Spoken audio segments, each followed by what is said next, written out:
and read the preface, and it actually admits there in black and white that they traded the name of Yahweh for the Lord. This isn't only the case just for the NIV, this actually is in the preface of many translations of the scriptures into English. So it seems that most translators actually admit that they removed the almighty name of Yahweh and swapped it for the Lord. So how did this all come to be? Well, it is interesting to note that the religious people are responsible for taking the name away. If you look back in history, and this is what we had to do, you'll find that the name of Yahweh was known throughout history by all peoples. Even if you go right back to the beginning of Scripture in Genesis, you find that Eve, when she gave birth to the firstborn son, she said, "Praise Yahweh." And Abraham, when he was supposed to sacrifice his one and only son, Yahweh provided a lamb as a sacrifice instead of his son. And he named a mountain after him and called it Yahweh Yireh, or Yahweh Provides. All through Scripture, people knew his name was Yahweh and called on his name. Now, at some point in history, the name of Yahweh was actually lost. If you do some historical research, you'll find that it was around the time of the Israelites being taken into captivity by the Babylonians.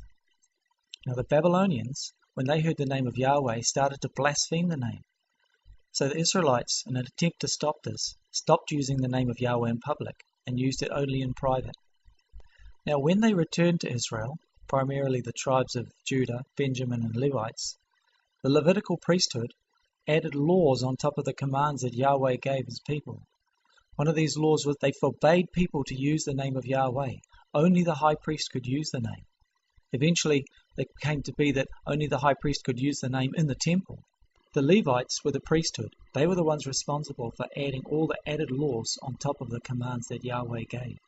These are the added laws that Yeshua, our Messiah, was so angry about, the laws that were added by the Pharisees and the scribes. So these Pharisees and scribes were responsible for bringing the name of Yahweh to nothingness. Now this explains some of the scriptures that we personally found quite confusing, and some others we've talked to. In particular, the story of Stephen. Now he was the guy who was taken in by the Pharisees and scribes for preaching in the name of Yeshua.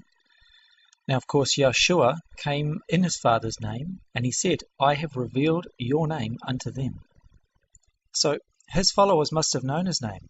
Now, this makes sense, because when Stephen was talking, they let this guy talk for 2 whole chapters. You'll find it in chapters 6 and 7 of Acts, where he talked for a long time. And finally, at the end of it, they stopped up their ears, Scripture says, and stoned him. And I always wondered why they let this guy talk for so long. So they stoned him. Now, according to the law, that is the old covenant law of Moshe, you're only allowed to stone people for adultery, disobedience to parents, and blasphemy.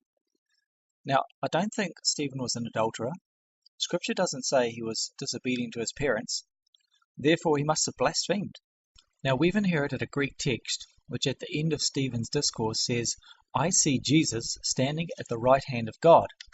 Now, Stephen wasn't a Greek, so he wouldn't have been using terms like theos and God, which we've inherited from the Greek text.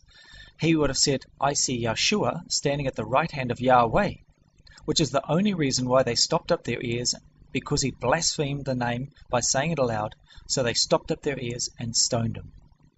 Again, we look at another scripture, where Paul was talking about he was the chief among sinners, how he would go into people's houses and cause them to blaspheme.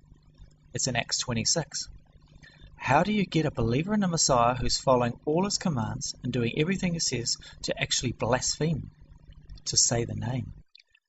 And the third example, which is our Messiah Yeshua. When he stood before the Sanhedrin, all night they brought forth false witnesses, and they gave all sorts of false accusations till the high priest at the end of it, he had enough and he said, "Are you the Son of God?" Again, we've inherited a Greek text. The high priest, being allowed to say the name of Yahweh, most probably would have said, "Are you the Son of Yahweh?" To which Yeshua responded, "It is as you say." Now at this response the high priest tore his garments, it says. And the sign of a high priest tearing his garments is significant because it means it was a very serious matter. And then of course the high priest responded by saying, "We have no need to hear of any more witnesses." He had basically sealed his death because he admitted to being the Son of Yahweh. And this is how his name Yahweh has become known to us because Yahshua revealed it to us. Yeshua said, I come in my name and you don't accept me, but another comes in his name and you accept him. That is exactly what we have done. Let's look at an exciting prophecy about the name of our Creator. Jeremiah chapter 16, verse 19 to 21. O Yahweh, my strength and my fortress, and my refuge in the day of affliction. The Gentiles shall come to thee from the ends of the earth, and shall say, Surely our fathers have inherited lies, vanity, and things wherein there is no profit. Shall a man make gods unto himself, and they are no gods? Therefore, behold, I will this once cause them to know. I will cause them to know mine hand and my might, and they shall know that my name is Yahweh. These two names we have shared with you, that of Yahweh and Yeshua, are obviously very important to Yahweh and His Son. We have shared many scriptures with you which reveals just how important it is that we are only saved under one name. You have Yeshua or you have Jesus. One of them must be a lie. Okay, now that you know this truth, there is no more ignorance, because Yahweh is forgiving, and He knows those who are seeking truth, and He will answer you as long as you are obedient to His word. But Scripture does say that there is only one name by which we must be saved, and this name, Yahshua, meaning Yahweh is salvation, has been revealed to you. Now let's look at a scripture about that. 2 Thessalonians chapter 2, verse 10 and 11. Because they received not the love of the truth, that they might be saved. And for this cause Yahweh shall send them strong delusion, that they should believe a lie. Just another testimony to the name of Yahweh is found all through Scripture. Have you noticed that a large number of prophets and sovereigns in Scripture have the name that ends with the three letters IAH? For example, Isaiah, Jeremiah, Obadiah, Zephaniah, Zechariah, Nehemiah, Zedekiah, Hezekiah, just to name a few.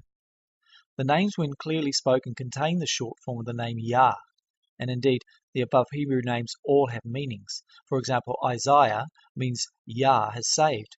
Jeremiah, meaning Yah has appointed.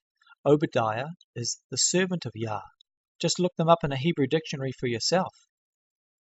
Now, after all these scriptures we've given, calling us to use His name and call upon it, and you're still thinking that it doesn't matter what we call Him, I challenge you to find just one scripture where it says that you can call our Creator by any other name other than Yahweh. And after studying this issue for yourself, ask yourself if you have a good reason for using any other name or title when you stand before the throne of judgment and He asks you why you didn't call